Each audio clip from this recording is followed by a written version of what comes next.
할렐루야. 토요일 아침에 예배 잘 오셨습니다. 우리 같이 기도하고 하나님 앞에 예배드립니다. 하나님 감사합니다. 이 예배를 드리는 이 주말 토요일 아침에 또 하나님 말씀으로 만납니다.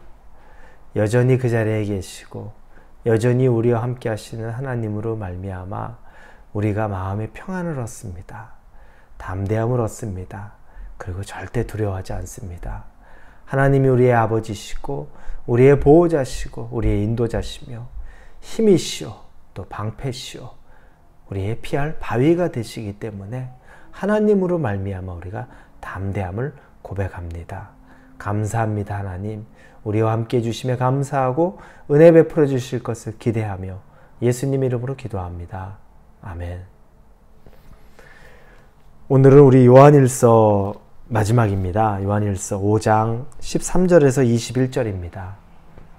요한일서 5장 13절에서 21절의 말씀입니다. 요한일서 5장입니다. 13절에서 21절입니다. 우리 찾으셨으면 같이 한 목소리 읽겠습니다.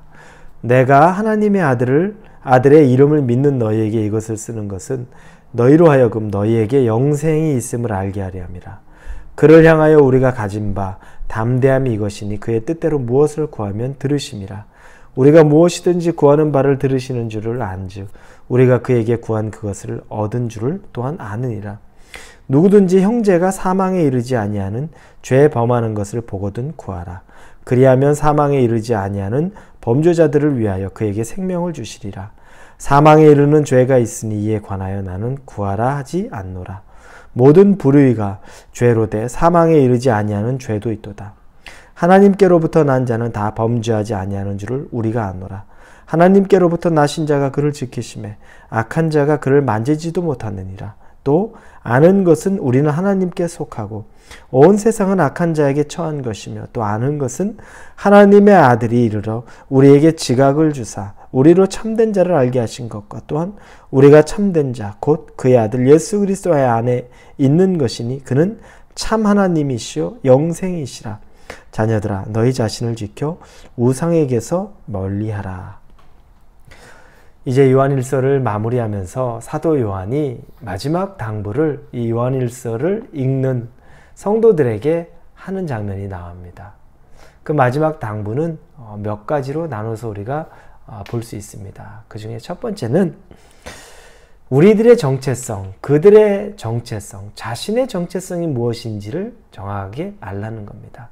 오늘 본문의 13절에 보면 내가 하나님의 아들의 이름을 믿는 너희에게 이것을 쓰는 것은 너희로 하여금 너희에게 영생이 있음을 알게 하려 합니다. 우리는 하나님의 아들입니다. 그리고 하나님의 아들은 영생이 있다는 겁니다. 우리의 정체성은 하나님의 아들이고 하나님의 아들은 영원한 생명을 가졌다는 겁니다. 그래서 아무리 어렵고 또 아무리 힘들고 좌절되고 낙심하고 또 두려운 상황에 우리가 맞닥뜨린다 할지라도 이 편지를 읽고 있는 그 백성들은 하나님이 나의 아버지시고 나는 하나님의 자녀이며 나는 이미 영생의 선물이 주어진 자다. 두려워하지 말고 걱정하지 말고 위축되지 말고 미리 염려하지 말고 그리고 하나님 없는 것처럼 벌벌 떨며 살지 말라는 그 정체성, 그걸 다시 마지막 당부로 첫 번째 이야기합니다. 두 번째는 자녀의 권리를 이제 사용하라는 겁니다. 내 정체성이 무엇인지, 너의 정체성이 뭐니? 하나님의 자녀, 하나님의 아들, 영생을 얻은 자. 그러면 그 자녀의 정체성을 온전히 사용하라는 겁니다. 이게 14절, 15절을 보면 그를 향하여 우리가 가진 바 담대함이 이것이니 그의 뜻대로 무엇을 구하면 들으심이라. 우리가 무엇이든지 구하는 바를 들으시는 줄을 안즉 우리가 그에게 구한 그것을 얻는 줄을 또한 아느니라. 그 권세, 자녀의 권세 사용하는 건데 그 권세는 무엇입니까? 담대하게 아버지에게 우리의 구할 바를 구하라는 겁니다. 자녀는 아버지에게 구할 수 있는 권리가 있습니다. 자녀이기 때문에 그렇죠. 무슨 권리 이렇게 얘기할 수 있겠지만 자녀이기 때문에 그럽니다. 재벌가의 자녀들이 있습니다. 그 아들이 너무 떳떳하게 아버지에게 뭘 얘기했는데 너 어떻게 그렇게 얘기해 말할 때 우리 아버지야. 그럼 그걸로 다 끝이에요. 우리의 아버지가 하나님이라는 거죠. 그럼 우리에게 말하면 너희가 구할 바를 담대히 구하고 그리고 구한 것은 이미 받은 걸로 믿으라는 거죠. 여러분 생각을 해봐야 됩니다. 담대함을 가지고서 우리가 세상에서 구할 것을 찾지 말고 아버지에게 구할 것을 찾으라는 겁니다. 우리가 구하라. 하나님에게 구하라. 그때 하나님한테 하나님 뭐든 주십시오. 그걸로 정욕에 이끌려서 문제가 되는 것도 너무 많지만 반대로 자녀가 자녀의 권세를 사용하지 않고 아버지에게 구하지 않는 일도 답답한 겁니다. 그래서 아버지, 자녀에게 구하라는 겁니다. 반대로 세상에 나가서 세상에서 구걸하듯이 이 세상에서 눈치 보고 세상에서 찾고 구하고 힘겨워하고 그런 삶 살지 말고 하나님에게 구하고 하나님에게 받고 하나님이 주실 것을 믿으라는 겁니다. 그게 바로 우리 자녀들에게 하나님이 하시는 말씀입니다. 이 자녀의 권리를 여러분 반드시 이용하십시오. 여러분이 자녀의 권세 놓치지 마십시오. 하나님이 담대히 말하고 구하라라고 이야기하시는 겁니다.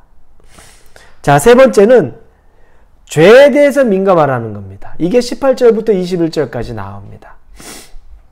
우리가 죄에 대해서 민감해야 되는 겁니다. 하나님의 자녀는 죄 짓고 사는 사람이 아니라는 겁니다. 그래서 18절에 하나님께로부터 난 자는 다 범죄하지 아니하는 줄을 우리가 아노라. 하나님께로부터 나신 자가 그를 지키시며 악한 자가 그를 만지지도 못하느니라. 하나님에게 난 자는 죄를 짓고 사는 사람이 아니라 죄를 이기고 사는 사람이라는 거죠. 이게 큰 차이입니다. 죄 짓고 사는 사람이 아니라 죄를 극복하고 이기고 사는 사람이라는 거죠. 우리는 죄를 짓고 사는 것, 그래서 죄에 대해서 민감하게 하나님의 자녀답게 살라는 겁니다. 죄가 나를 붙들려고 하면 피해야죠. 그 장소에 있지 말아야죠. 그 환경에 나를 내버려 두지 말아야죠. 그러게 하나님께로 당장 나아가야죠. 눈 감고 기도해야죠. 나를 유혹하는 그 어떤 것들이 들어올 때마다 눈 감고 기도하고 선포하고 하나님을 찾아야죠. 왜냐? 하나님의 자녀는 죄를 가까이 하는 것이 아니라는 겁니다. 여러분, 우리 스스로 죄를 사랑하고 우리 스스로 죄를 만끽하려고 하지만 않으면 하나님이 우리를 보호하십니다. 그래서 뒤에 18절 뒷부분에 보면 하나님께로부터 나신 자가 그를 지키시며 악한 자가 그를 만지지도 못하느니라. 하나님이 우리를 지켜서 악한 자가 우리를 만지지도 못하게 지킨다는 겁니다. 단 내가 죄를 즐기거나 내가 나 자신을 죄에 내버려 두지 않으면 악한 자가 우리를 만지지도 못하게 지키시는 분이 하나님이시라는 겁니다. 여러분, 죄에 대해서 아주 민감하고 죄에 대해서 아주 철저하게 우리가 끊어낼 수 있는 그 마음을 가지실 수 있기를 바랍니다. 오늘 요한일서를 마무리합니다. 사랑하는 우리 성도 여러분, 우리의 정체성을 기억하십시오. 하나님의 자녀라는 것. 그래서 위축되거나 두려워하거나 염려하지 마십시오. 우리는 영생을 이미 받은 자들입니다. 그리고 우리는 우리의 권리를, 우리의 권세를 잘 사용하십시오. 세상에 구하려고 하지 말고 하나님에게 다이렉트로 기도하고 간구하며 구하십시오. 자녀에게 주는 권세가 있습니다. 그리고 자녀는 죄를 짓지 않습니다. 죄에 민감해서 죄를 이겨내실 수 있는 저와 여러분이 되기를 우리 예수님 이름으로 축원합니다. 기도합니다. 하나님 감사합니다. 연약한 우리들 가운데 요한일서의 말씀을 주심으로 사랑해야 되고 하나님의 자녀에 대한 권세를 철저히 다시 깨닫게 해주시니 감사합니다. 하나님의 자녀답게 오늘 하루 살아가게 하여 주옵소서. 예수님의 이름으로 기도합니다. 아멘.